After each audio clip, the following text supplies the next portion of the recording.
जय श्री केदार मित्रों, स्वागत है आप सभी शिव भक्तों का भोलेनाथ की नगरी केदारनाथ से। मित्रों, अभी सुबह की जो है 4 बज रहे हैं और बाबा का महाभिषेक चल रहा है अभी अंदर। इस वजह से जो दक्षिण के द्वार जो है अभी बंद हैं, पूर्व के द्वार अभी खुले हुए हैं। सोचा इस दौरान क्यों ना आप लोगों से थोड़ी सी वार्तालाप की जाए, और ये विशेष भी है और बहुत महत्वपूर्ण भी है। दोनों तरफ से, दोनों बातों से 2 बातें मुख्य है। एक तो मौसम के हिसाब से और दूसरा जो है पूजा के परिप्रेक्ष्य में। तो मौसम के हिसाब से सर्वप्रथम मैं बता देता हूँ, क्योंकि आजकल बारिश बहुत हो रही है, तो बारिश होने की वजह से जो है रास्ते काफ़ी टूट फूट हो रही है। बहुत जगह लैंडस्लाइड हो गया, बहुत जगह जो है अति वर्षा होने की वजह से बहुत जगह जो है सड़कें ख़राब हो रखी हैं। तो मेरी सभी शिव भक्तों से, सभी सनातनियों से, जो भी शिव के प्रेमी हैं और जो भी जो है भोलेनाथ के दर्शन के आकांक्षी हैं, वो कृपया फ़िलहाल इस मौसम में, इस महीने में केदारनाथ आने के लिए अपना प्रोग्राम फ़िलहाल निरस्त करें। इसके बजाय यदि किसी ने संकल्प लिया होगा, कोई बिल्कुल किसी का प्रोग्राम बना होगा, तो उन सभी शिव भक्तों को उससे मेरी कर वक्त जो है प्रार्थना है कि वो अपने घर में या अपने घर के नज़दीक जो भी शिवालय हैं, उस शिवालय में जा कर के ही पूजा ज़रूर करें।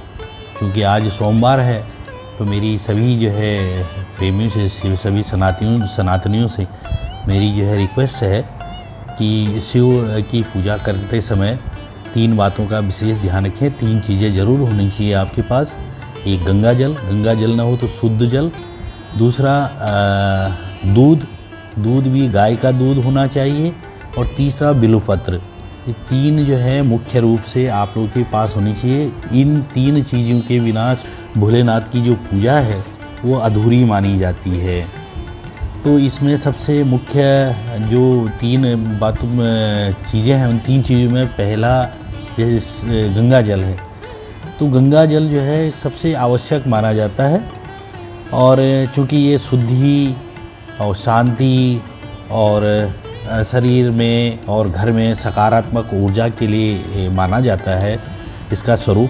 तो जो कोई भी भोलेनाथ को शिवलिंग में जो भी जलाभिषेक करता है, तो भोलेनाथ जी बहुत प्रसन्न होते हैं।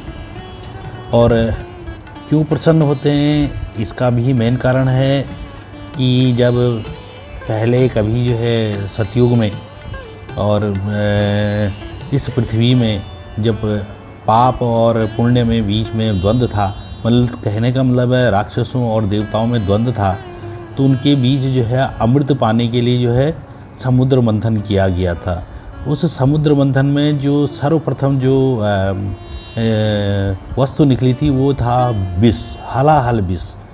उस हलाहल विष को भोलेनाथ जी ने अपने कंठ में रखा था, उसे अपने कंठ में जो है स्थापित किया था, जिसकी वजह से उनकी जो है कंठ जलने लग गया था, उनकी कंठ का ताप बढ़ गया था। तो उस ताप को कम करने के लिए या उस जलन को कम करने के लिए भोलेनाथ जी को जलाभिषेक किया जाता है। तो जब कभी भी जो है भोलेनाथ आपके जो भी नज़दीक जो भी शिवालय है, उसमें जब कभी भी जाएं तो जलाभिषेक ज़रूर करिएगा। दूसरी चीज़ जो है वो है बिल्वपत्र। बिल्वपत्र बहुत ही महत्वपूर्ण और बहुत ही जो है मुख्य चीज़ है, ये वस्तु होती है शिव पूजा में। तो जो बिल्वपत्र है, बिल्वपत्र का भी विशेष प्रयोजन होता है। क्योंकि बिल्वपत्र अर्पण करने से भोलेनाथ जी को जो है शीतलता आती है, उनके जो कंठ में शीतलता आती है, तो उस शीतलता को बनाए रखने के लिए ही बिल्वपत्र चढ़ाया जाता है। तो जलाभिषेक के साथ साथ बिल्वपत्र ज़रूर चढ़ाएं। बिल्वपत्र 3 या 5 या 11 या 21 के रूप में चढ़ाएं। और जो बिल्वपत्र है वो 3 पत्रों से मिल के बना है, ये भी आप सभी जानते हैं। तो बिल्वपत्र जब कभी भी आप भोलेनाथ जी को चढ़ाएं, तो वो एक तो कटे फटे नहीं होने चाहिए, टूटे नहीं होने चाहिए। दूसरा, वो कोई दाग वाले नहीं होने चाहिए, कोई दाग नहीं होना चाहिए। तीसरा, जब कभी भी आप भोलेनाथ जी को आप बिल्वपत्र अर्पण करते हैं, तो अर्पण करने से पहले उसे या तो साफ़ शुद्ध जल से धोएं, यदि आपके घर में गंगा जल है तो गंगा जल से धोएं, और उन पे कुमकुम और या चंदन, दोनों में से किसी भी एक उससे आप जो है उसमें ओम नमः शिवाय, दोबारा बता रहा हूँ, ओम नमः शिवाय ज़रूर लिखें, या फिर जय श्री राम जरूर लिखें, क्योंकि भोलेनाथ जी जो है सिर्फ राम का नाम ही जपते हैं, राम का नाम ही लेते हैं, तो आप उसमें जय श्री राम भी लिख सकते हैं। फिर उसके बाद उसको जो है शिवलिंग में अर्पण करें। शिवलिंग में अर्पण करने की भी उसकी तरीका है, उसका भी विधि है। उसकी विधि इस तरह से है कि आपको जो है शिवार्पण करते समय जो बिल में जो शिवार्पण करना है वो जो उसका चिकना वाला भाग है, मतलब उल्टा करके वो जो है शिवलिंग में रखना है, शिवलिंग में अर्पण करना है। सीधे तरफ से नहीं बल्कि उल्टे तरफ से आपको जो है शिवलिंग में रख कर अर्पण करना है।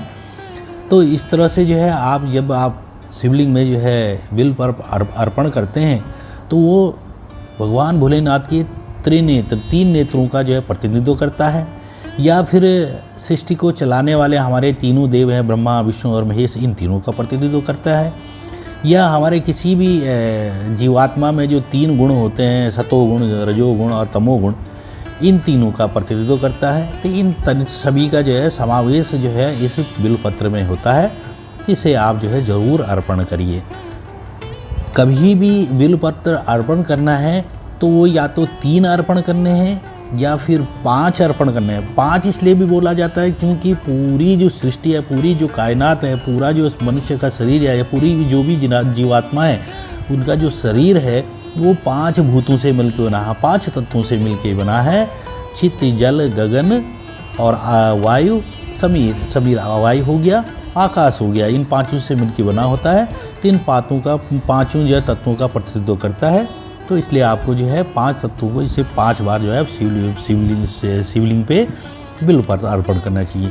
इसके अलावा यदि 7 बार नहीं करना है, यदि करना अगर आपके पास उपलब्धता है तो आप 7 की आप इसको जो है 5 के बाद 11 बार आप इसको अर्पण करते हैं। 11 बार अर्पण करने का अभिप्राय ये है कि भोलेनाथ जी के जो है 11 अवतार हुए थे, 11 रुद्र जिनको बोला जाता है, उनका प्रतिनिधित्व करता है, तो इसलिए आप 11 बार कर सकते हैं। इसके अलावा यदि आपके पास बिल्कुल आपके घर में या आपके नज़दीक में जो है बिलपत्रों की जो है कमी नहीं है, तो आपका कोई विशेष आपने पूजा करी है के लिए कोई संकल्प लिया है, या वहाँ कोई घर में बड़ी पूजा है या पारिवारिक पूजा है या समाज के लिए पूजा कर रहे हैं, तो उसमें आप जो है 21 बार आप बिलपत्र शिव को अर्पण करते हैं। ये दूसरी बात हुई। तीसरा जो है, जो सबसे मुख्य तीसरी चीज़ है, वो है दूध। दूध हमेशा जो है गाय का दूध होना चाहिए। भोलेनाथ जी को गाय का दूध बहुत प्रिय है। शिवलिंग पे दूध चढ़ाने से जो है हमेशा आपके घर की और आपके मन की सारी नकारात्मक ऊर्जा ख़त्म हो जाती है।